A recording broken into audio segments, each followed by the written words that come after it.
எந்த நாட்டிலயாச்சும் ஒரு நடிகரை அந்த நாட்டோட அதிபரா தேர்ந்தெடுப்பாங்களா? ஏன் ஒரு நடிகர் அதிபராக கூடாது? ஜெலன்ஸ்கி ஒரு ஆக்டர் அண்ட் பொலிட்டீஷியனுக்கு ஒரு பேட் எக்ஸாம்பிளா இருக்காரு அப்படின்றதுக்காக எல்லாரையும் அப்படி ஜட்ஜ் பண்ணிட முடியாது. 1981ல ரொனால்ட் ரேகன் அப்படின்ற ஒரு ஆக்டரை யூஎஸ் பிரசிடென்டா கொண்டு வர்றாங்க.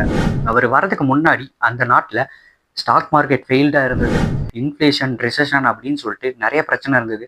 அந்த டைம்ல தான் யூஎஸ்க்கும் சோவியத் யூனியனுக்கும் கோல்டு வார் வேற போயிட்டு இருந்தது. இவர் வந்ததுக்கு அப்புறம் 2.5 ட்ரில்லியனா இருந்த அமெரிக்காவோட ஜிடிபி 5.5 ட்ரில்லியனா இன்க்ரீஸ் ஆச்சு. 13.5% இருந்த இன்ஃப்ளேஷன் ரேட் வந்து 4.1% குறைஞ்சது. அன்எம்ப்ளாய்மெண்ட் 7.3% 4.1% வந்தது. ஸ்டாக் மார்க்கெட் பூம் ஆக ஆரம்பிச்சது.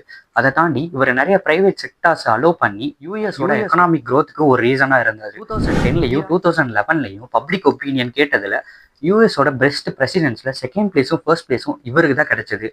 ஈரான் வார்ல சதாம் ஹுசேனுக்கு சப்போர்ட் பண்ணி இவரோட நிறைய பேர் இறந்தாங்க அப்படின்னு சொல்லிட்டு நிறைய கிரிட்டிசிசம் இருந்தாலும் யூஎஸோட growth அப்படின்ற அடிப்படையில இவர் சக்சஸ்ஃபுல் பிரசிடென்டா தான் இருந்திருக்காரு.